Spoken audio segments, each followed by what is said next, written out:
We're live! Hello, everybody. How's it going? How's it going? So today we're joined by Josh and Geoff. And okay, I just want to say something for the beginning. So first of all, how are you doing today? How are you doing today? I'm pumped, ready to go. Pumped, ready to go? Doing great. Doing great. How are you, SVB? I am psyched as shit, ML. I started off with Psyched swear as shit. already. Let's go. Yeah, perfect. Honestly, I feel kind of like low energy because I just lost two CP maps. So in case I feel like, just so you know, it's because of the losing. You know, today's winning Wednesday and kind of like lost a lot. Anyway, I guess let's start with some introductions. Can you tell me a little bit more about yourself, Geoff, first? Sure. So I'm Geoff. I'm the lead hero designer. So like the boss, I guess. The boss, Yep. boss man. I'm the boss. I see. Josh, you want to introduce yourself? Yeah, I'm Josh Renaud. I'm a senior designer for the hero design team. So second boss, I guess, kind of like Mini that. boss, mini boss. Wait, and who's the fourth person on the call? Anybody knows? SVB? Humigalold. I'm SVB. I'm senior content creator at my own stream. Senior content creator at your own stream. Okay, I'm still a junior at my stream, honestly. Olaf's like the one that is doing all the streams and stuff. But yeah, so before we jump into discussions, I know that SVB has a question for you and he has been dying to ask you this, okay? Like last night, after I spent like 5 hours talking with him last night, we do this every night, he just told me that this is the question that he really wanted to ask you. Yeah, it's been All right, burning hit a me. hole in me. You ready? You ready, Geoff? Yep. What hero do you main? This is like a pretty common question, actually. I get asked. Honestly, I feel like it's a little bit of a trap. I'm always a little worried about it. I probably shouldn't be, but the reality is, it's like when I'm playing, I'm usually playing like whatever I feel like maybe needs attention, or people are saying is either overpowered or underpowered or whatever. Just trying to like kind of get a gauge of, if I agree with it or not, whatever. But when I'm not doing that, if I'm really just playing like, I just don't play, whatever I want to play this time, it's I play a lot of hit scan. I play like Widow, Soldier. We're getting The there. hero, We're getting the hero, there. the We're getting hero. there. We're getting Play my there. shit. Come on, drop it. I Don't be play sprayed, Junkrat, Geoff. although I do love Junkrat. I know. Junkrat, we said I this know. yesterday. No! Junkrat, he's about as far away from hit scan as possible. I know it's kind of opposite of what I just said, but I just have so much fun with him. I don't know. He's kind of just chaos incarnate, and I don't know. I like to, I don't stand back and spam the corridor.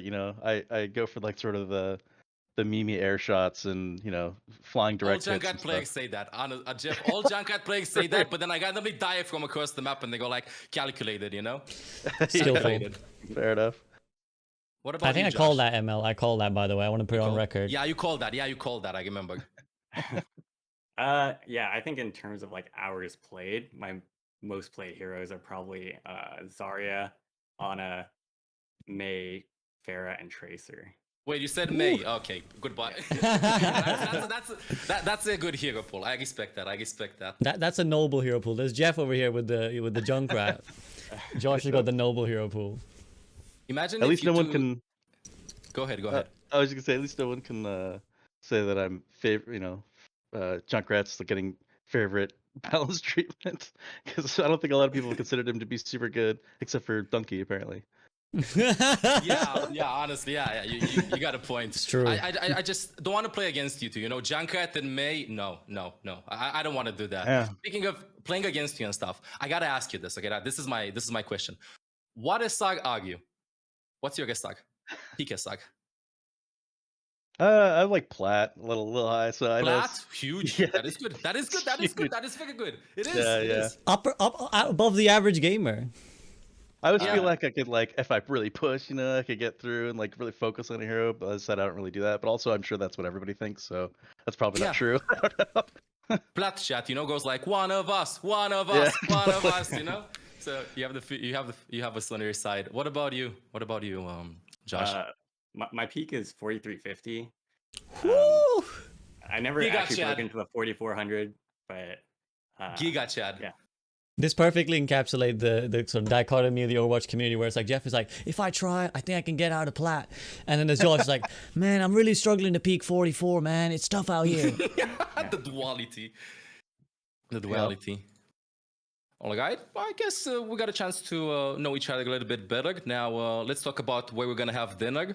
No, I guess we should get this started, right? Let's get this rolling. Before I hop into the questions, I just want to clarify today, while I'm staring into your soul, we will only talk about balance changes, okay? About the balance changes that happened in the previous beta.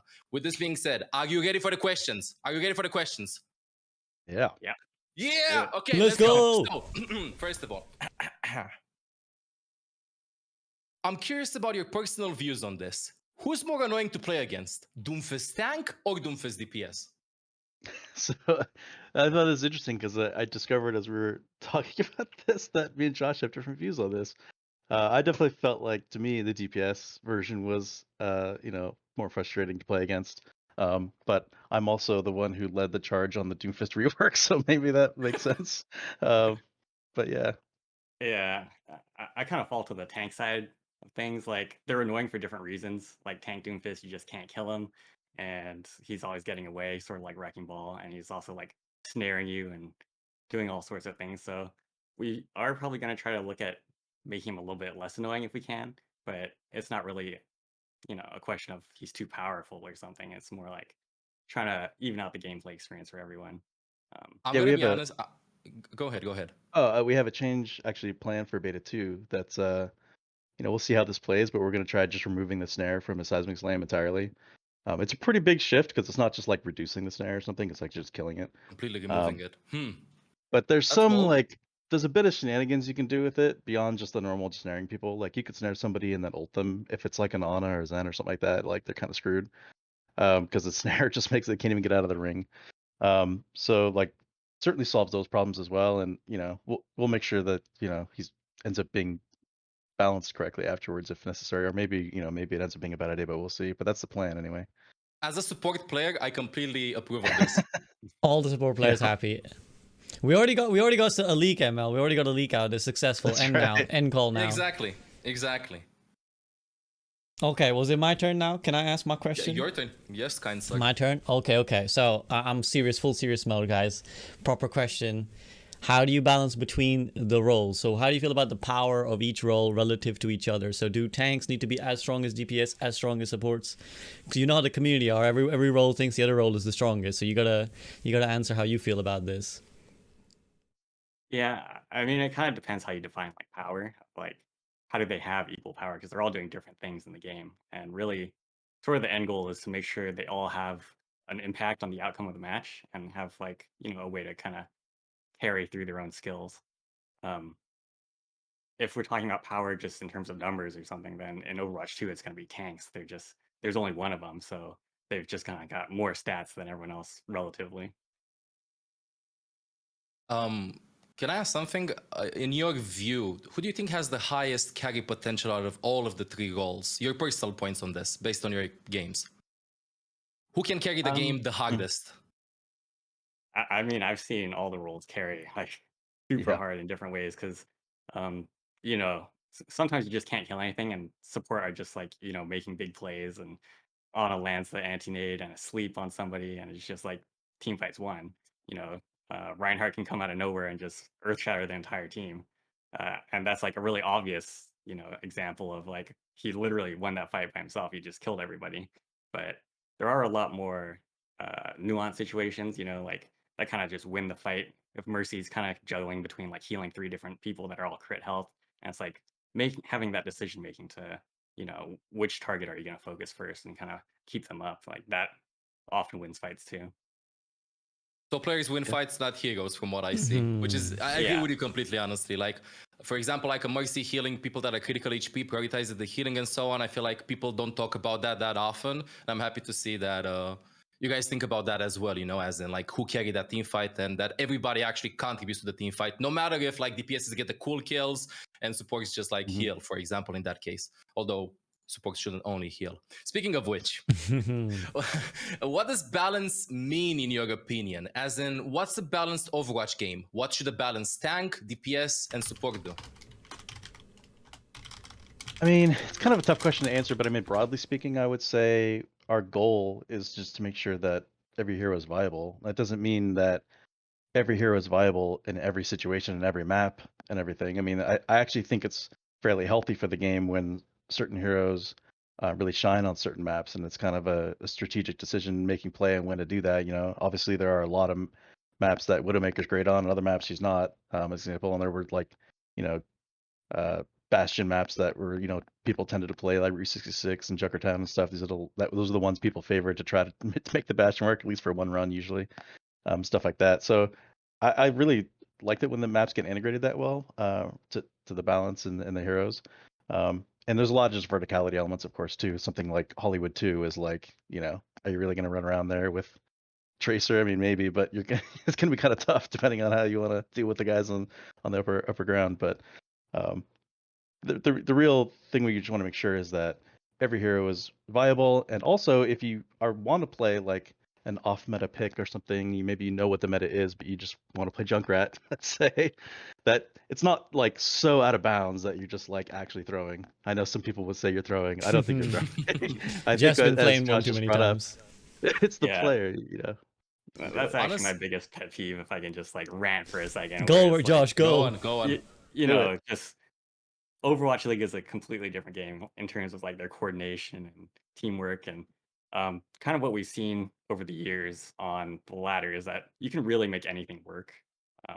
There's a lot of players that, you know, you jump into rank and you pick some off meta pick, and they're just gonna threaten to throw your game or something, you know. But really, if you work together, you can kind of succeed with any hero and any comp, even if it's like, you know, suboptimal.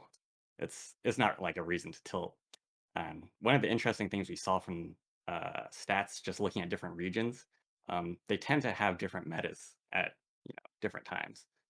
Like the Asia region, they're really heavily involved in like Winston and Zarya dive, and they'll kind of see the most meta slaving, I guess, in terms of you know, what they're picking, because there's some heroes like with a super low win rate, or super low pick rate and super low win rate, like Moira over there, and it's just they refuse to play that hero. And then at the same time, we'll see the opposite in like EU, where she's doing really well, and all the heroes are kind of balanced in their pick rate and win rates more. So there's really this kind of like regional thing where just a lot of heroes are more viable than people think, and they're kind of end up getting stuck in their own narrative, you know, of like what you see with your own kind of perspective when you're playing the game. Yeah, end of rant. Sorry about. No, that's a Chad mentality. That's the 4.3K mentality right there. Yeah, exactly. Like these two answers have been very enlightening for me, at least, because I've always viewed Overwatch as in like some heroes are good on some maps, some heroes are bad on some maps, and seeing that you take this into consideration a lot just shows that I don't know. I like hearing this instead of like that hero is not played, so we're just gonna buff this hero to be played. So like literally, certain heroes should work better than others in other situations, and this is like where it like all balances around, I guess. Which is honestly thumbs up. Which actually leads nicely to my question as well, the next question. So feel free to kind of spitball off this, whoever's going to answer, Geoff or Josh. How does the ranking affect that, you know, that desire for you guys to make every hero viable as well? Like, do you care if a certain hero is not being played in gold, and if one hero is being, you know, really heavily played in OWL, but another one isn't? Like, does that influence your decision making at all? It does. It's, you know, we would love to have every hero be playable in at least a certain amount, or be played at all ranks. That said, it's not. I would say it's not like the number one priority, and there are situations or heroes where we know that things are not going to work out that way, and it's kind of like a sacrifice because of the nature of the hero. So, for example, you look at a hero like Widowmaker. Like, is Widowmaker going to be as strong at the lower ranks? Like, we know she's not, because we really put a lot of pressure on her aim skill, and you don't get to fire that often, so your expression of accuracy is expressed more aggressively than other heroes. You know, that's also true for a new hero like Sojourn, very similar. So, you know, there are things we look at, certainly on the stats and everything, to make sure that they're still played, because, you know, at that lower ranks, all that's true that I said about Widowmaker, but at the same time, she kind of gets free reign at those ranks a lot. No one's really pressuring her a lot of times. They're not really looking for her. They don't know she's there. You can kind of sit in one spot a lot of times, and you're not really expecting Winston to jump on you anytime soon or get flanked or something. So there are like some defensive benefits at that rank too. So I don't say it completely balances out. Where, you know, like I said, there's some sort of concessions we're making sometimes for certain heroes who we know it's going to be. And you know, and the reverse is true too. We've seen Bastion's obviously super strong at very low ranks. Enough where that was maybe a little bit of a problem. We were looking at reworking him anyway because he was just like really hard to balance it all at the higher ranks without completely eviscerating the low ranks. But if you guys remember, we did a change for Reaper at one point where we buffed his passive to I think 50%. Yeah. Oh, and I I remember. didn't I foresee played that- Reaper, Jeff. I didn't see that coming, but that was a drastic swing. I mean, people were complaining, especially at the low ranks, that he was just unkillable. And the stats represented that as well. They just showed that that's true. So I didn't see that coming. I didn't expect the leech would be the thing that would cause that to happen because it's hard to know how much incoming damage versus outgoing damage is going on at different ranks. And at the higher ranks, you know, it's just people are much more accurate and able to, you know, focus him and punish him for flanks and stuff. So it was less of a big deal. So it was like maybe more balance at the higher ranks, but we had to change it anyway because the low ranks it was just like that was pushing it too far. So that's a case where it was like, okay, this is too far. We can't let this sit. We got to pull this back, come up with something else. So it can't happen. So is it fair to say you kind of it's more like a consideration, like you don't want anything to be unfun to play against in a certain rank, but you're not like gonna shove it in and force it. Yeah, like Sojourner Widow, for example, I don't think they need to have fundamental design changes to their hero kits to try to make it completely even across the board. I think we just kind of expect, we know when we're making hero like that whenever we put that much pressure on aim skill, we know it's going to have that kind of impact and we have to be okay with it. But, you know, we're monitoring all the time, like I mentioned with the Reaper case. So as long as it's within reason, then we're happy with it. Speaking about monitoring all the time, what's the best way for the community to give feedback for the heroes they're playing? And what type of feedback is helpful for you as a designer? So we go through a lot of feedback like on a daily basis. And really, if you're just kind of ranting on forums or Twitter or something, and it's just like quick, hey, this Bastion sucks, or, you know, Roadhog's overpowered, and like that's the end of your feedback, like that kind of just gets glazed over and tossed out because there's so much of it. It's just, you know, I see. it's Okay. not super helpful. Like the feedback we like to see is kind of like digging into like what you're feeling and why you're feeling that way. So you might be thinking like, oh, I feel like Roadhog's overpowered because he has this one-shot kill. If I get hit by the hook, you know, it's over for me. I don't feel like I have a way to escape. And you know, that's a lot more useful for us to try to figure out a solution.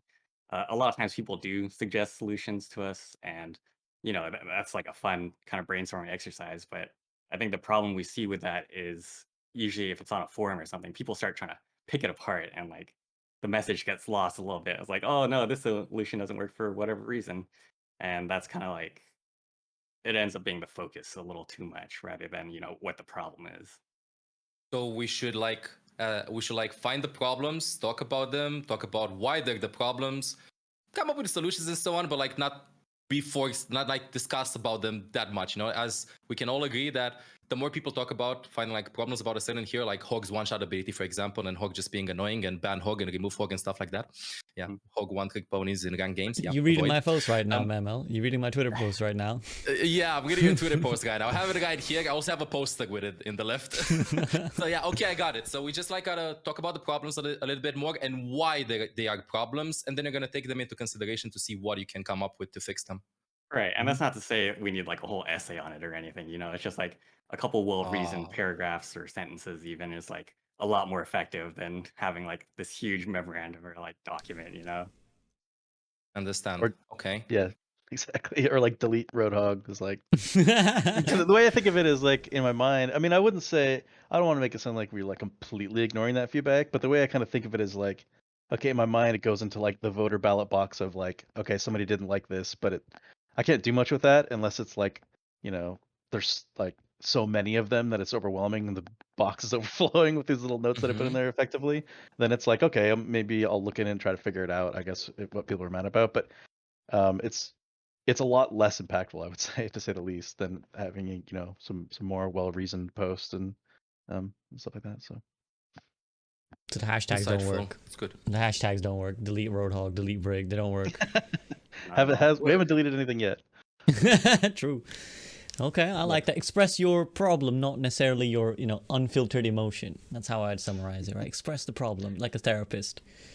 I mean, Okay. Oh, go ahead, we don't Geoff. hate the emotion either. It's not like we're like trying to say don't have any emotion in your post and be like.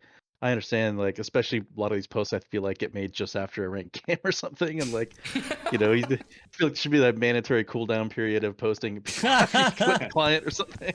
But no, I get it. So I mean, it's not you're not like hurry our feelings or anything. You know, if it's super ranty, it may affect the sort of validity of everything. But you know, I'm not expecting it to be super clinical, but you know, just Gotcha. having more reason the better. Yeah. Gotcha. Usually the biggest problem I see is, you know, people turn the hyperbole up to 11, and it's just like Yeah, it's so hard to, you know, get a read on like the actual that's a game big state if problem. everything is like the biggest problem in the game. Yep. Yeah, I get 5 biggest problems every day in my chat. Like, this is the one thing that is destroying Overwatch right now. It's this character. Yep. I'm sure you guys feel it. Okay, well, speaking of overreactions, there have been some to some of the changes you make. Well, there always is, but there's one in particular, the super jump, the Mercy super jump. And I'm sure you've seen a lot of community discussion around, wait, they allowed Genji, or they allowed Mercy super jump, but they didn't allow Genji ledge dash. So what's your stance? Like, where is it that a bug is okay, and when is it a bug that's not okay? Yeah. This one's pretty tricky. We don't have like a hard rule or anything for every case. I think we kind of have to take it case by case.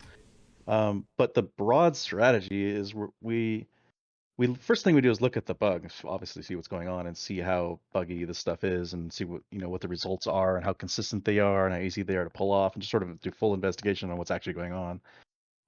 And then we have to decide if we want to integrate this into the hero or just fix the bugs. They can't do it anymore. And that's where it starts to get tricky. And realistically, we're trying to just put everything in that we can. I think it's something that players like generally, and often they're really kind of cool pieces of tech that we sort of enjoy seeing. And, in some cases it's just like, well, it's hard because these are bugs, right? So it's like, we can't just be like, let's just not touch this for all. I'll get into the Mercy case in a second of why we didn't for a while for that one. But generally, we don't like to just not touch them because, what if sometimes it puts you through the floor or something like that, right? Like these are unintended things, so they're a little bit scary to just leave in the game and just hope it works out and there's no other weird interactions or anything, especially in a complicated game like Overwatch. So we tend to want to try to fix them and then in many cases implement them sort of in a more real way that's safer, and we know that's not going to break the game in some horrible way. So I think the two sort of extremes we're talking about here maybe is the Genji case and the Mercy case, and so I can talk about those specifically because, like I said, everything's kind of case by case. The Genji ledge dash, the first thing we noticed is it was sort of extreme how far you could go. Like you could launch like literally halfway across the map, which was like, okay, well, no matter what, that can't be allowed to stay. Like we either need to reduce the effect of the bug somehow, although it's a bug, so that's not easy to do because we'd have to implement something first to be able to like nerf it. So so then came up the question of Genji is like, should we implement this as like tech for him? And at least at the time, it was really like, do we really want Genji to have this much more mobility right now? Is this like what he needs and what he should have? And we sort of came away with that with no, he shouldn't have this. Like, I think it's a cool piece of tech. Like, it's interesting, but overall, the character, the end result's going to be we're going to have to nerf him somehow, right? If he ends up just being crazy, immediately what's going to happen is people are like, oh, Genji's super overpowered, he needs to be nerfed. So then what do? Do we like nerf his damage or something, or his ult charge rate or something? And like, is that fair? So, that's kind of, we have to think ahead. And that's where we're going to get to. So it's sort of like worth the sacrifice. I felt at the time. And then for the Mercy stuff, that bug's been interesting because it didn't really have any like major scary side effects, and it was fairly consistent. This is going to sound, some people would agree with this, but it's fairly consistent to do once you know how to do it. Like it's a timing thing that's pretty tricky, but at least it didn't feel like sometimes when I do this, I like fly backwards to my spawn room or something weird. Because again, these are bugs. I don't know what's going to happen. So once we kind of figure out what's going on, we're like, okay, we see why this is happening. This isn't like going to cause any major issues. No one's going to go through the floor with this one or anything crazy. So, we can let this one sit. But we had tried in the past actually of different ways to implement that. Didn't come up with anything really reasonable. Gave it up for a little while. Started reinvestigating it, especially with Overwatch 2. And then with this latest Overwatch 2 beta push, we really were just at the point where let's just try things. That's kind of why at the end of the beta, it's like, if it felt like it was just kind of tossed into the beta, it was. Like that's the kind of iteration. Honestly, the community doesn't see that often. We spent a lot of time iterating on heroes, on just a design team, and we'll have ideas thrown up and discarded in a single day often. So coming up on that deadline of the beta, we're like, we know people just want to see more stuff, and we can kind of show our work a little bit here. And this probably isn't the solution, but it's kind of like the last week of beta. Let's just throw it in and see what people think, and it'll be kind of silly and kind of fun. But I don't think I expected that to like be the solution necessarily. But it was interesting to get feedback on it and see what people think. Obviously, it's a little overpowered and everything, but Can I quickly ask a follow up on that? Is that all right? I was just gonna say, was that generally your approach to the beta as well, where you were kind of like, we want to push the limits, like limit testing? I think we feel more open to putting things earlier on the beta than we usually are for live, especially being a beta and a limited window, and just trying to have the community kind of be a little more involved with feedback and everything we're doing. So yeah, and especially as it went on, that I feel like that was more our philosophy. And I think for this Mercy case, we have a new design we're gonna play with. I guess I can mention it here. We have a beta 2 thought. I don't know if this is the one either. So there's all kinds of control scheme issues with this, but okay. I feel like this one doesn't sound maybe as good on paper, so I'm a little worried to say it, but just try it and then get back to me. This one, the way it's currently working in beta 2 is you no longer have the crouch cancel to launch into the air. Instead, you basically you auto launch into the air if you reach your target all the way, so that you can cancel it still any way you want to. But if you don't do anything, you just hit the button and let it go, you'll launch into the air. So it sounds a little scary at first, but a lot of what we're struggling with her is the control issues, because we crouch is already weird. Like, we chose crouch, and I think some people are like, why is this on crouch? But it's like, well, we're already using space to cancel for the normal kind of fast cancel glide. So, space would be the obvious button otherwise. And we were trying all kinds of other things. And this kind of felt like, well, at least with this one, you still have space cancel and your normal GA kind of shift cancel. But, in this case, it's kind of buttonless to have it happen at the end automatically. It's possible this doesn't work. I mean, this is what we're trying, and this is what the beta's for. So definitely get feedback on it. It's possible when you're in the middle of chaos and you forget to cancel in some way and you launch in the air and didn't mean to, and you get sniped or something, you're going to hate it. So, we'll go back to the drawing board on it, but this is kind of just something we'd like to try and see how that feels. I feel like it's one of those changes that until you experience it, it's very hard to form an opinion, see how it actually feels in game. So I'm excited to see how it's going to feel. Speaking of feeling and stuff, how do you feel about the updated super jump that you talked about? Do you think that it makes Mercy easy, or it gives more depth? So English, you know what I mean. I got you. Yeah, I tried.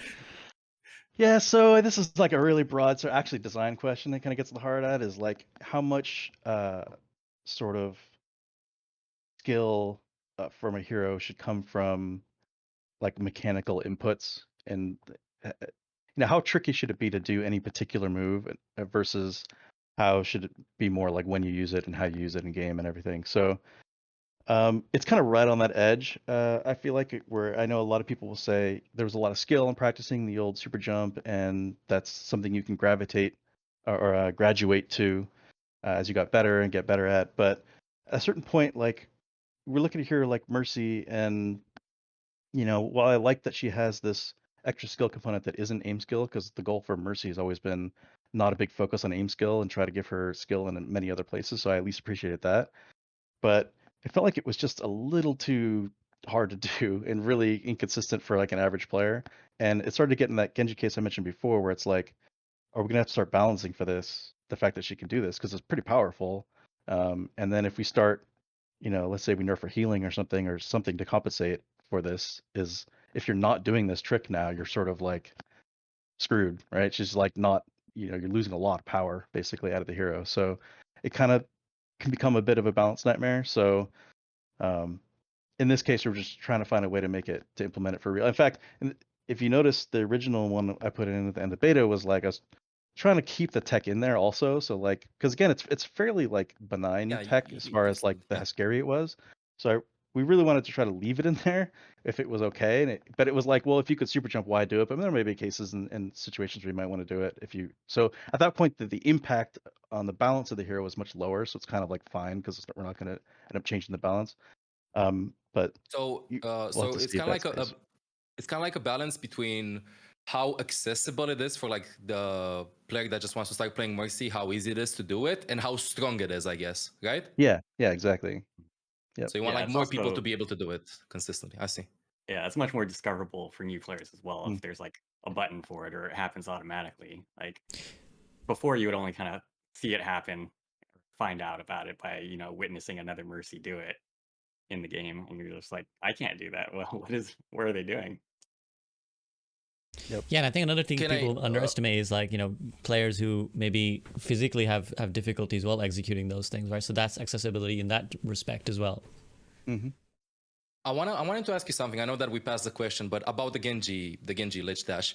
So you said that it's not okay for Genji to like go all across the map and it's a bug and so on. And I completely agree with you. He has a lot of mobility. But what if, hypothetically speaking, if let's say somebody finds a way for Genji to do the ledge dash jump and it only propels him, I don't know, 10 meters in front or like a very short distance, would you be inclined to keep that in game? I mean, that's something we could have done. That's what I was saying. We could have like tried to nerf the bug, which is weird as that sounds, but try to like, leave it in. Or try to implement a solution to it rather than it being a bug and then kind of have a nerfed version. I don't know. People would have been really stoked to see like a nerfed version though, anyway, because they are kind of excited by the long range. But really, that came down to what I was mentioning, which is like that's kind of what it came down to. It's like even if we nerf this, do we want him to have this like extra range? Even And if it's just a little bit, because there's like something with Cassidy guy now in which if you jump and shift, it just yeah, boops him a little bit. That's what I meant. Well, 10 meters is pretty far, so you're suggesting at 10 meters. I was Yeah. thinking like that's pretty crazy. No, no. If it's just a couple meters, yeah, I mean, I would be okay with it. Maybe. Yeah. Okay, maybe. But I don't know So if it's worth everybody like start finding bugs. implementing that. Wait, I mean, I got to follow up on that. Okay. And this is the former Rhine main in me and from a boy Flats listening somewhere. Why the B-Hop Shatter, man? Why'd you take it from us? Why'd you take this one little piece of joy we had? Hey guys, SVB here. Just going to quickly interrupt this episode of the Group Up podcast to say that if you're enjoying this content, then please do consider signing up for my Patreon to support me directly. It's really amazing because it allows me to keep making content like this carefree, regardless of how many views Overwatch does or doesn't get. I know no one likes sellout ads, but chances are if you've listened till this far in, then you're at least somewhat enjoying the content. So please do consider at least leaving a like, subscribe, and a comment underneath the video on YouTube. It really does help. But that's it for me. Now back to the discussion. God, I don't remember making that explicit change. Do you remember, Josh, if we made that like explicitly? That No. might have just been the side effect. I gotta say something, okay? I know that a lot of people said something about like bunny hop, Reinhardt, Shadag and stuff, but I don't think it was okay to be able to bunny hop Shadag out of a graviton. If you're locked there, you shouldn't be and then you slam and stuff. Like that's unfair, honestly. That's like the Genji ledge dash jump, not across the map. Like it's absurd, I would say. My opinion, my view. I'm a support. I don't like getting slammed by Reinhardts and so on, so I'm a bit biased, but yeah. I'll have to look at that one. I don't remember. Yeah, I didn't fix that flag. My poor boy. All right, so we've been talking a bit about like this, uniqueness of Mercy, and I feel like, correct me if I'm wrong, uniqueness was kind of one of the things you prioritized early on in hero making, right? It was like we want heroes to be unique. But now we're getting to the stage where, we got a lot of heroes, and when new heroes come out or when heroes are reworked, sometimes they start to overlap with each other, right? So a lot of people have remarked that maybe DOOMFIST tank, he feels a lot like a Winston in many ways, but slightly different. So is that something that's important to you guys? Like, do you still want heroes to be unique, or do you actually want hero overlap to start to come in now? I mean, I would say the goal is to have unique heroes. That's what we want. But we have a lot of other goals too. One of which is making sure the heroes are very understandable and simple but deep. I mean, that sounds like I feel like other designers that would ever be listening to that, it's like, well, obviously simple but deep. That's kind of like the goal for every game design ever. But it's a pretty big pillar for us. We a lot of our abilities. When you think of an ability like, let me take an example, like a May wall.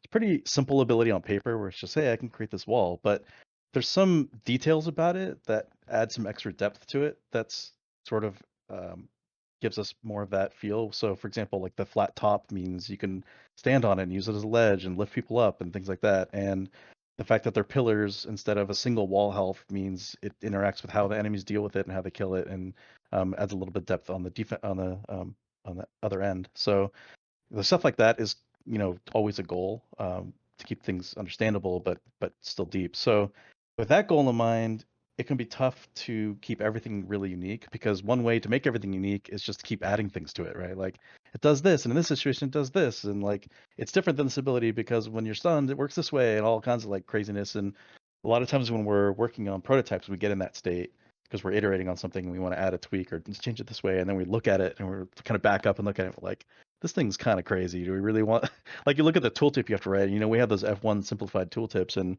when those things start to become like a paragraph, we're like, okay, maybe we got to rethink this a little bit. Is this what we want to do? Too much. Yeah, so we're, you know, that's part of the core philosophy of the design of the game. So that sometimes is in conflict with the unique heroes, as I mentioned. So I'd say broadly speaking, yeah, we want everything to be unique and feel interesting, and that's still a goal even in cases where there's some overlap, hopefully. But yeah, sometimes it's you know, I think as we keep expanding the roster, we'll see some cases it'll be you know, a little more overlap, and I don't think we're super like really worried about it. You know, for example, I think with something we've talked about, this is not a leak of any kind or any kind of spoiler or anything, but we've sort of idly talked about in this philosophy sense of like, let's say we wanted to do another sniper, what would that even look like? Because a sniper role is pretty niche, so you're like, you know, we sort of, when we made Widowmaker, it's like she's kind of the quintessential sniper with like a charging gun. You have to line your shots up and all this stuff. And, you know, here like Ash is pretty snipey, but it's not quite the same range and lethality of an actual sniper. So what could that look like to actually be different? And, you know, we've never actually really tried to create that, but it's kind of an exercise in what you're talking about trying to keep everything unique, and you know, still having some overlap. Yeah, some overlap is good sometimes. I know early on the community was saying like, hey, we need like more speed boost heroes because Lucio's the only pick for speed boost. And it's like there's kind of a question there of like, well, are you gonna play this hero instead of Lucio, or are you just gonna play both of them? Because more speed boost is always better. And it's like, we don't know. It's you know, people will figure it out, of course, but having more options and some overlap is usually a good thing. It's like the threat of stacking, then, is it? Like the threat of the things stacking on top of each other keep you sometimes a little back. Sometimes, I mean, think about double barrier, right? It's like, I mean, I think about it all day. I think about it all day, Geoff. I bet you do. I mean, when we look at, Me too. go all the way back to when Orisa was created, she was literally created. The first thing we thought about with that hero when she was first created was, you know, let's talk about what another Rhine type tank could be, like another shield tank could be, and how it could be different. Like an alternative to what we already have. Yeah, right, exactly. Because it's like, you know, we felt that there were a lot of players who loved playing Rhine, but there weren't a lot of alternatives in that play style. So in that case, it's like, you know, what could another shield tank be like, and how could it feel different? And that's kind of how Orisa even started. And you know, we had this, we called them anchor tanks internally. The idea of this sort of like anchor for your team that's leading the charge, and they're not like diving the team to create chaos and create a window for you or anything. They're actually like pushing with your team more slowly, and that's, you know, obviously like something Sigma also comes out of that. So in those cases, it is true that we're trying to create that sort of parallel, but hopefully still keep them unique, which is why the shields work so differently, and we're still trying to keep that same gameplay. Can I ask a quick like fluff question? Josh, go ahead, finish your thought first. I was gonna just say this comes up a lot internally in prototyping, where people are kind of comparing heroes' new abilities to things they've already seen in the game, and it kind of gets to a certain point where it's like, if you're relating it to like 3 or more heroes, it's like, oh, this hero does this thing, this one ability, and it's exactly like Orisa and Reinhardt and Wrecking Ball combined, then it's kind of its own thing at that point where Yeah, I like, agree. you know, you can relate it to other things, but it's not, you know, an exact copy.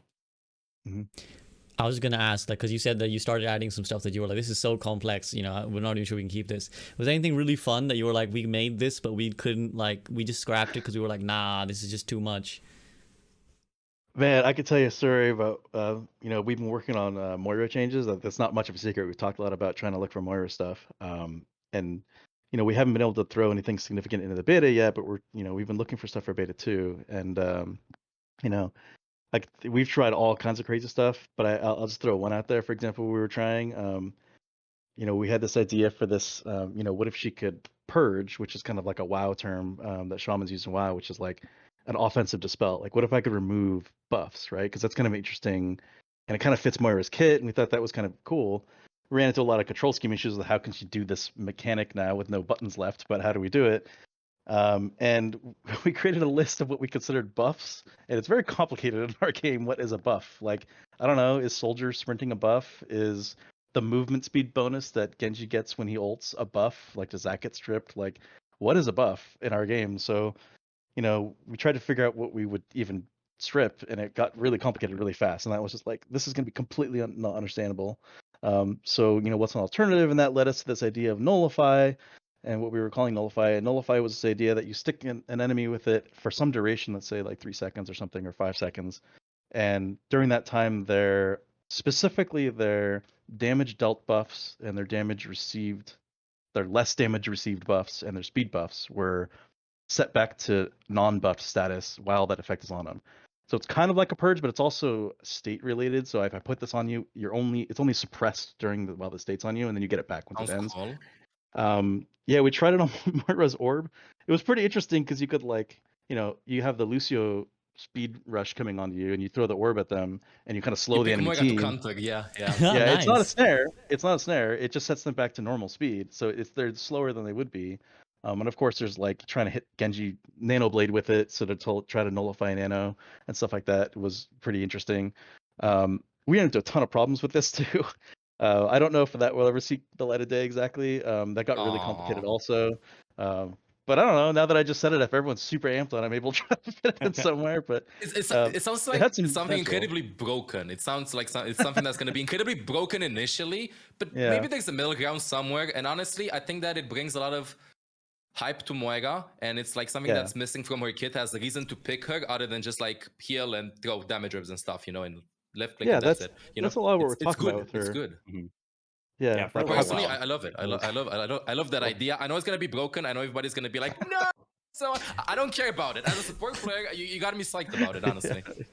What's very tactical, which is what I think fits what you know Moira is cool. Like what's cool or what should be cool. I hope about Moira.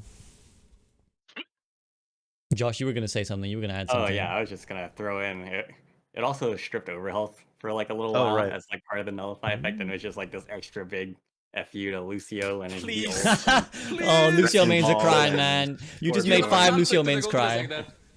Yeah, So it that was a maybe you little bit can of a problem. So that maybe you can play Moira with other supports as well, other than Lucio, and just picking Moira to stall. You know, like this change. This would be awesome if you decide to go with it. Honestly, although it would be really broken in the community, I mean, would rage a lot probably. But yeah, we can fix it, I guess. I mean, a lot of the point was to try to find, or a lot of the point is, I guess, because we're still trying to find stuff from Moira that feels like those big playmake opportunities, right? Like if I do that, if I get the Nano Blade and I position, let's say it was the orb, it might not be on the orb or whatever. Let's say it's a projectile, a shoot, or something that hit the tag a Nano Blade Genji as it comes in, and I get to nullify the Nano. That's a big play, and that's like game winning on your side. Like we really want those. I mean, we were talking about this earlier about, you know, Ryan could get in and great shatter and kind of win the game for you. We talked about, you know, you get this clutch res on somebody on your team that has their ult, and they get to ult because of your res, and you win because of that. So there's all these plays, and that's really core to the game. We want to make sure that heroes have that, and ultimates are a lot of the ways that that's done, but you know, it doesn't have to be. You know, that's why Immortality Field exists how it is. That's why Sleep Dart is how it is, and all this stuff. So that's kind of been on our mind for Moira. Like, what would it look like? Let's put it very simply, like, what does a Moira Reddit clip look like, right? Like, what is the play, I like that. right? I like that. What is the play that you want that is the top What post on Reddit yeah. for Moira? Like, it kind of doesn't really exist right now. Maybe you get like a 4K with your ult or something, but that's not really like crazy because it pierces everything and you're fast and you're regenning, so maybe it's not that hard to get. But like, you know, if there was some playmaking opportunity there, you would see more of that. I'm psyched to see what you guys are gonna come up with. Honestly, I can't wait. I can't wait. These 2 ideas. Yeah, I'm happy just hearing them, even if they're not gonna be included.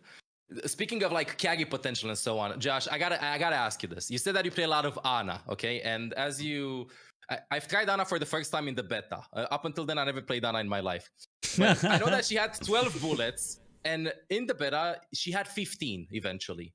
How does magazine size and reload speed affect hero balance? Why 15 bullets? Why increase the magazine size? So, magazine size is kind of like a bigger deal for some heroes more than others. In Anna's case, you're kind of choosing between shooting enemies and shooting allies, and we usually limit the firing duration by changing the clip and your firing rate. But in Anna's case, we had to nerf the bionade, so in order to give her back a little power, one of the easiest avenues for that is just like extending how long she can go before she has to reload, and like how much healing she can do with that one clip. And it's kind of like we picked that aspect because rather than changing her healing numbers or her damage numbers, because we kind of want those to be in sync. She does 70 for each, and doing something like just giving her raw health like we did for So- Zenyatta, that's one of the biggest changes you can make. So it was kind of like compensation for the nade nerf. That's what you had in mind. Yeah. It's like a little something, to make sure she doesn't drop in her win rate all that much, and hopefully it helps a little. I see. I've been watching a lot of Overwatch League as well, and I've been playing a lot of Ana as well recently. And my opinion, for me, so from my point of view, I've always viewed that one of the key elements that define good Ana players in Overwatch League and in ranked and so on is reload management. From my view in this case, if you take away like reload management from 12 bullets to 15, it's kind of like you remove away a little bit of the decision making that some Ana players might be able to do better. Some pros might be able to do better than other pros. But what you do achieve with giving them 15 bullets, now I can see kind of like a reason, because you're trying to make the game and game mechanics overall more accessible. You said about Mercy SUPERJUMP that it should be more accessible and so on, and increasing the magazine size from 12 to 15 definitely helps New York players to understand and make Ana easier. The issue that I have though, and this is like a small request, okay, because this is like the rant and so on. I'm afraid that Ana's probably gonna get really nerfed considering how strong she is in Overwatch 2. So please don't nerf Ana. Ana's one of the Yeah. most popular heroes, so Yeah. it's You just nerfed her pretty a hard to little bit nerf. already. Yeah. I mean, the nade is just, yeah. I was gonna say the nade is really strong. It's always been insanely strong. Honestly, both halves of it are insanely strong, and it's No. been somewhat no. No. This is an ML buy. I gotta step in here. You're ML just sitting crazy. here biased. No, he's I'm not gonna biased. spend No, what if you miss the 45 nade? minutes getting Ana buffed. What if you miss the nade? I don't know. Get good. Don't miss the Oh, let's go. But, like- I like it. Get good. I like it. But does like it was interesting. It was interesting because you mentioned pick rate. Does that like at all like do you care for heroes getting picked a lot? Like in that sense, like are you like, whoa, this hero's getting picked too much? No, not really. I mean, we know certain heroes are the favorites. In fact, it's kind of interesting stat. I don't think we shared this one. I'm not sure, but we were looking at stats like just after a season, like a comp season, and when it's like people are playing, I don't know, let's say they're playing quick play for a minute when we have a large off season. In the past, we had a pretty large off season actually, but we would look at the stats in the off season and like just see the pick rate change, and it especially when a hero like Ana is not meta at the time, and you just see like the pick rate just spike because it's like, oh, we get to play whatever we want now. Everyone plays Ana basically. So whenever she's one of the good, favorite supports. yeah, definitely. Mercy's up there too, but Ana's huge. So yeah, she's a bit tough to nerf. She's just super fun to play, and everyone loves her, and she's got those playmaking opportunities I mentioned, and she's just, I think, just a well-rounded hero that people love, and there are certain heroes people don't love to see in the meta, but she's not one of them. People love to see her in the meta, so she's kind of like, she's good in that spot. So, but there are cases like, with a nade at the anti-heal especially, it's like, well, there's a lot less barriers now, and heroes like Roadhog especially are just the extra suffer, because you're just like, you really need that heal more than ever to look, to be able to stay alive. So I mean, you could still obviously stop the heal from Roadhog if you time it well, and it's still 3 seconds, I think, from 4, right? So it's still pretty decent, but at least Roadhog, if you hit him with it, he can go around the corner, wait a little bit, and maybe still get his heal off before he dies. Somebody comes around the corner and kills him. So that it's not like for Roadhog. That's just an example. There's just so much, like, it's so easy, much easier to land the nades. Can I add a quick follow up? So I know I keep following up, so please feel free to be like, no, SCB, shut up. But does it ever go the other way then? Do you ever think, well, in the off season, everybody loves playing these heroes. These are the quote unquote fun heroes. Should we make them more meta? Does it ever go that way? I mean, sometimes, yeah, we've talked about that. I mean, it's actually less that and more the opposite, where we've seen heroes that people don't like meta. Like Torb was a big one when Torb got his passive buff to be huge. At that point, we're like, man, Torb's never been meta. Like, let's just buff him up a bunch and just let him get played, and then we'll nerf him if he gets like really crazy. And then I still stand by. I don't think he was like absurdly overpowered. I think he was very playable, and he was probably going to be in the meta. And people just rebelled instantly. It was like, you cannot do this. The game is broken. The game is horrible. So it was like, all right, well, okay, that's not going to happen. Then let's just nerf that back down. It was kind of an uproar. And it was like at that point we're like, we don't think he's super overpowered, but clearly people don't really want the Bastion meta to exist. So that's sort of why it's like, that's why he's like, he needs a rework. I mean, if we can't ever buff him because people don't want to play against him or play him, he just needs a rework because that kind of ties our hands, right? So this is like what you take into consideration also with like reworks and stuff. Like if people don't view their kits as fun or they're not having fun playing against them, then that's when you think about reworking that hero. So this explains the Doomfist rework. Okay, I got it now. Easy. Okay, cool. Well, no more random follow-up questions. I'm gonna go back to one I had planned. Which is, I'll start afterwards, SVB, so don't worry. I'll cover you. Okay, good. So, you mentioned as well, Josh, actually, that, potentially adding HP or taking away HP is like something you think about. At what point do you think about that? Because obviously it's a big decision, right? Like to change someone's HP. So at what point do you go, okay, HP, let's tweak it? It's usually if we need to make like a big swing in like their win rate, like they're doing really poorly, or it's like one of the most powerful avenues we have for buffing a hero is actually changing their health pool, just because it affects so many breakpoints and things like that. But we generally try to reserve it for like close range heroes or heroes without mobility, and if there's other ways to clearly buff them that are easy, like that's usually the better way to go rather than changing HP because it is such a big swing. And we also want to avoid, the situation where we're just doing this power creep of like inflating everybody's health pools and like, increasing the time to kill by a whole lot. And then Anna's gonna have 1,000 HP and so on. Yeah. Yeah, and then it really affects like how quickly you can like end a team fight and how much healing impacts things if they have huge health pools, because eventually the DPS are going to hit their reload and then healing is going to catch up and you're just going to have HP pools kind of spiking up and down like constantly a little too fast. So yeah, if there's a way to buff the hero without changing their HP, that's usually the way to go. And that's something you're quite conscious about, like power creep. You mentioned it, not my word, but is that something you're quite conscious about? It's definitely a big concern for the community as well. Speaking of some stuff here. Speaking of stuff, I don't have a good segue. Do you think you'll bring back some CC to the game? Will the new heroes have some form of CC, or the hard CCs will always be Ana Sleep Dart, Reinhardt Shatter? Also, will Cassidy ever get his stun back? I feel like these two questions are heavily related. I feel like people probably are mostly thinking about Cassidy when talking about stuff like this. So it's been tough.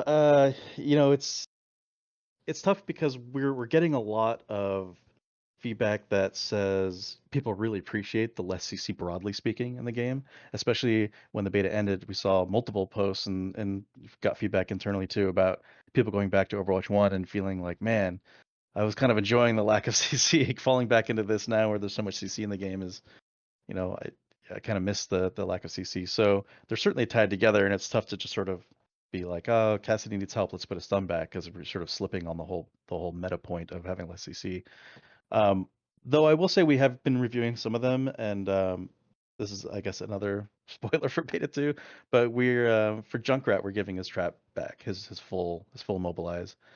For that one, we felt like Only unbiased. Yeah, no, I don't even like Junkrat. I don't know what you're talking about. I wish he sucked. No, he you know, I think we felt like it was a little more on the fair side of the CCs. You can kill it, you can see it. Well, hopefully you can see it and kill it. And also, it doesn't completely stun you. You can still shoot, and you can still use some of your abilities to escape. And it was a little hard to tune that ability in the way that it was, where it was like this big slow, and still feel like it was impactful for him to throw and stuff like that. So for him, like giving that back, but you know, we're still trying to hold the line on the rest of the changes for now. And I sort of hear the feedback on Cassidy. I get it, I understand it. I know that like some people, or, you know, we've gotten the feedback, I should say, that he doesn't feel as effective as like this counter flanker and stuff anymore. You know, we were hoping that the sticky nade would accomplish a lot of that same threat, his sort of close range threat zone that you know, he could control space a little bit. Obviously, it's not quite as powerful in some situations, although it is a little more powerful in other situations. But you know, I don't know that he's like has a huge problem necessarily, but that certainly is a change for him, and you know, we'll monitor it. I'd say that I'm a little worried for all the reasons I mentioned before about actually just returning his stun to him, because it's one of the major stuns in the game, and you know, something we did to try to help with the flanking situation, as well as giving support some help themselves, but we nerfed Tracer's damage quite a bit. And for the history of the game, I don't think we've ever nerfed her damage that I can remember. Yeah. So I think she just had some ult changes a long time ago, but she's been pretty stable. So goes to show that, like, you know, we're kind of pretty aware that like her lack of counters, or her lack of a counter and the stun, or at least reduced counter, because I still think the sticky nade's pretty decent against her, as you know, certainly increased her power, so we've reduced her a little bit. And I'd love to try to get the game into that state where it feels more reasonable across the board without requiring these stuns. Because another problem that happened with the stuns is we had certain heroes that required stuns to deal with, like Wrecking Ball, Doomfist, stuff like that. That we sort of like were balanced at the time with like, well, they have these hard counters. If you stun Doomfist during a combo or something like that, he just kind of dies usually. So you know, it's a pretty common swap to like Cassidy or something like that, try to deal with them. So I think it's healthier for the game if the counters aren't that hard and that required, especially for on the newer player side, because they just don't know that, and it's just like Doomfist just gets to ruin their day and they have no idea what to do. It's So like you don't want a overall. hard stop, you know, like you want to play the game and don't want to be like stopped instantly like the stun. You can't do your play, I guess. Kinda Yeah, like I that's the mean, it's not fun philosophy. for Doomfist, and it's not fun for the person who doesn't want to play Cassidy to stop Doomfist, right? So it's healthier for the game if it doesn't require that on either side. And on this note, will the new heroes have some form of CC? Like, will they have stuns when you keep in mind when you design them and stuff like that? Or is it like completely out of the question? Only like Well, the we're original Ghost Deck should have stuns and so on, you know, stuff yeah, like we're that. trying to not do that. So, So mhm. no, I think it'll basically be limited to the tank pool mostly if we tanks. do Yeah, add anything. Tanks? So you think that stuns should belong to tanks, not support? yeah, I don't absolutely. play support. Absolutely. Okay, so tanks should have like the tools to deny engages and so on. DPS should have the tools to like get kills and so on. Then supports, I guess, try to stay alive and heal. What's the view of it of this? Of support. Oh, well, yeah. I mean, the point of the change was to relegate all of the stuns and CC and mechanics and stuff to the tanks. I mean, obviously, it's not 100%. May can still stun with her ult, and there's Ana still can sleep sleep. dart. Yeah, Mhm. so there's a few outliers, and like Junkrat now has the root back, I guess. But by and large, we're trying to just make sure it's only the tank role, which does a lot of things for us. For one thing, there's only one tank now, so the most there can be is one hero's worth of stuns. Even if we make a tank that is very stun heavy, the game as a whole still won't feel like it has that many stuns in it compared to what Overwatch 1 could feel like sometimes. So that helps us a lot there. It also helps just sort of, you know, as you were kind of mentioning, give the tanks a little bit more of an identity as from a role standpoint, that they're able to, you know, earth shatter and stuff like that, and pin and land these big moves like that. So I think Emma was trying to like get at, and I'll follow up for him. He's kind of like, what is support's job then in your mind? Like, What does support do? What should the support what's do? their remit? I don't know if it's DPS that. skill. Yeah, I don't know if it's like that bucketed so easily that there's like the thing that supports do. I mean, as we were talking about before, we want the heroes to be unique. I mean, supports can do a lot of playmaking opportunities. Supports have a lot of ults and things that affect their team. Again, none of these are hard rules. There's things that break this. I mean, like, you know, Widowmaker's ultimate kind of affects your team. It's kind of like a buff for your team. It's not like an enemy targeted thing, even though it kind of is. Stuff like that. So it's not a hard rule. But but you know, we tend to try to think of it as like tank ults are like initiating tools and big like enemy team focused abilities often and things like that, and often CC related. And support tools are more team focused by and large. So you're focused more on making your team stronger, or saving them, and stuff like that. So you're not And doing DPS things ults to are more damage. you're not doing things to the enemies. You're doing things to your teammates to help them do things to the enemies, kind of like Right, that. exactly. Yeah, I and see. again, not all cases. Yeah, of course, it's not like This is strict and so on. I nothing's a hard understand. rule. In fact, it's better for the game if none of Interesting. these are hard rules. Enablers. So support should be enablers, I guess. Exactly. They should. They're what we I used to see. call. I mean, the common term in game design is called force multipliers, which is like, you know, you have somebody like Soldier 76. He's like a static value of damage, and you expect a certain amount of DPS out of him and everything. But then you have somebody like a support that enables and buffs that person to do more. It's less of themselves actually doing the damage. It's they're multiplying the ability for the other heroes to do their thing. That's really cool. I like that. I like the idea. The force multipliers. That sounds like a team name, like an OD team name. Okay, so I got a question which I think a lot of the community are very interested in. Certainly, I get asked about it a lot. Will we see balance changes to Overwatch 1 while we're kind of rolling out Overwatch 2? That's a good question. I don't know. To be honest, I think we would like to look into more stuff. We actually had an experimental patch we were playing around with internally. We ended up going with, but it was right after the last community card. We were looking at some ideas there, maybe bringing in. We ended up not doing it.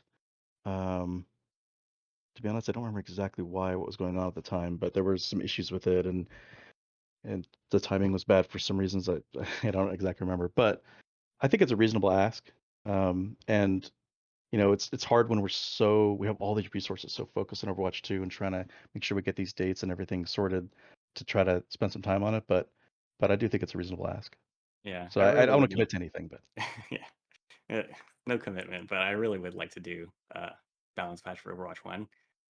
The timing of it is kind of tricky because it's like you don't want to take away too much from the beta as well whenever that drops, and then you know if you want to make bigger changes, you need resources from like other game development disciplines. You know, you need animation, VFX, sound, and they're all kind of hyper focused on Overwatch 2 right now.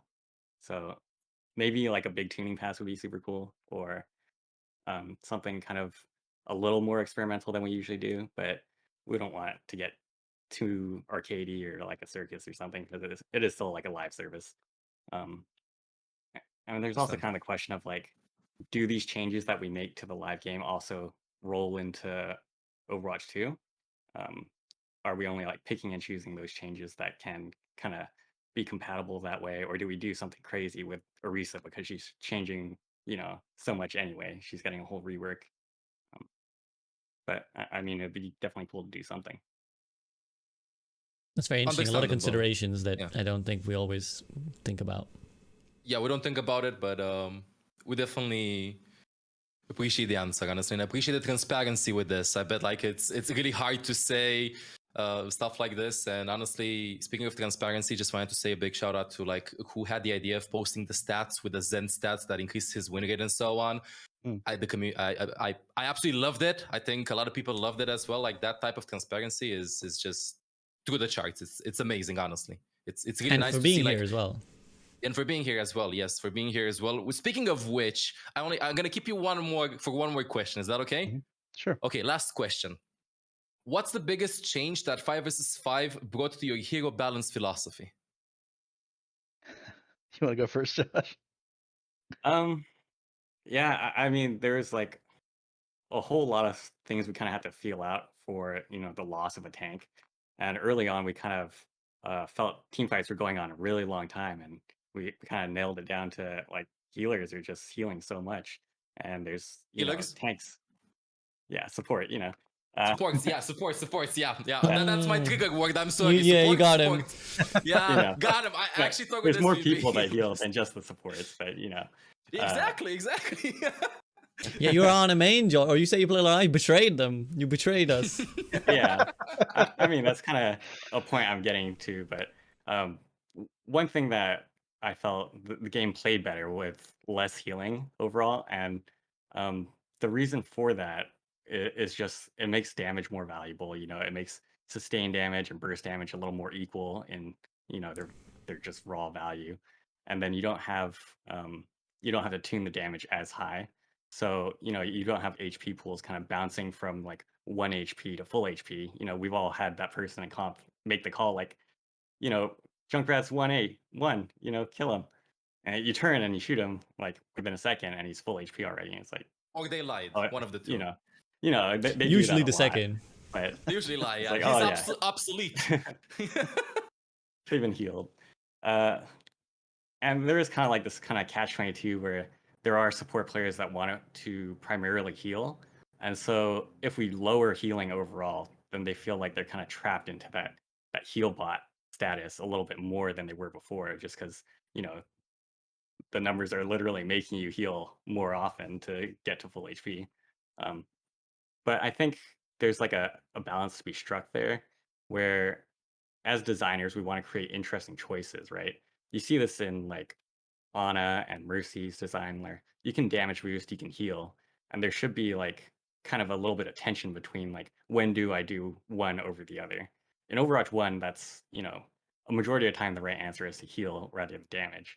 And yeah, and going into Overwatch 2, something we've seen the community kind of pick up on is, you know, sometimes it's a little more valuable for support to be doing more things than just like pocketing your tank or DPS and just pumping all the heals into them. Like sometimes it's a lot better to try go for like an angle and apply pressure to the enemy team, or, you know, land a utility on them like a sleep dart or a nade or something. You know, contribute to the fight a little more than just heal botting. So we ended up removing the heal reduction because, you know, it was already trending in the direction that it was valuable for support to be doing that sort of thing. And when we definitely don't want it to push too far in the other direction where that's all they're doing. Ideally, the right balance would be, you know, it's kind of a tough decision to make in the moment. Like, should I heal this guy? Should I try to damage him? You know, the end result is as long as the enemy's HP bar runs out before your team's does, you're winning, right? So hopefully we can achieve that balance. I don't know if we're there yet, but it's a work in progress. That's why you're the 4700 or whatever, and I'm in plat. Because you got the 4 head strats of make the enemy health bars run out before your team's do. Yeah, you know, high level. It's an interesting insight, honestly. So I guess that you could say that in Overwatch 1, supports were viewed more as healers, while in Overwatch 2, they're actually becoming supports. Is that safe to say that? Yeah, sure. Yeah, so kind of like that. Sure, whatever you want. Sure. Okay. Just so I know if I'm gonna change my Twitch name or not, because it's ML7 support. You know, so if I go for ML7 healer or not. So this is a very important business decision. So thank you for the transparency on this. Sure. Well, before is Geoff? Do you have any? I was gonna say if Geoff had anything to ask, I will let him go. But I was gonna say Josh, but just FYI, you're gonna be seeing a lot of Giga Chat Josh memes from now on because you know I think you've spoken so well, and at least my chat is already like Giga Chat Josh. They love everything you say, so I just thought I'd let you know. Awesome, yeah. That's kind of the opposite reaction of what I was expecting because I try to avoid doing live streams and stuff. You know, I'm always forgetting what I'm saying, and you know, my train of thought just kind of veers off to the side. And you spoke really well, man. You spoke really well. Both of you. This was really, yeah, honestly, a big round of claps. Come on, chat. Clap, Giga Chat. Come on. Yeah, just. And I know we're eating. Awesome. I know we're eating into your lunch. So quickly, Geoff, is there anything you wanna? And so thanks to these guys for not eating while we eat into their time. Oh, you mean just to add to that the question? You mean? Yeah. If you have anything from your end. I mean, broadly speaking, like really high level, not really. There's not like major changes to the stuff I mentioned earlier about trying to keep everyone viable and playable at all ranks and everything. But there's so many like nuanced details about only one tank and there's less barriers and you know, the things we were really worried about weren't necessarily even a problem at the beginning. Like, you know, way in the past we talked about there was some concern that Widow was just going to run the show a little bit because less barriers, but you know, people are already adjusting and getting good at using corners and stuff to reduce her prowess, and you know, we ended up buffing her actually in the beta of all things. And we were worried about Zen actually at one point because there's only one tank. You just discord the one tank there is and just dogpile him, and we were worried that might be the strat, but like that doesn't, you know, Zen needed help too ultimately, turned out. So you know, we're still learning a lot as well, and figuring out exactly how this is all going to shake out. But I mean, that's what the beta's for, right? Yeah. I agree. Well, I guess we're gonna end on this tone. Thank you so much for your time. Thank you so much for doing this. We loved it. I hope other people loved it as well. I'm sure that they loved it. I saw in chat a lot of giga chats and a lot of thank yous for doing this. And chat is saying that both of you are very cute. So just letting you know that, okay? This was, tell them we love them, okay? Tell them we love them. They say that they love you. So thank you so much for this. This was awesome. And we're excited to see the future, you know, excited to see the future. So have a good lunch, have a good rest of the day, and take care. See ya. Thank you guys. Yeah, thanks Thank guys you. a lot. Thanks everybody.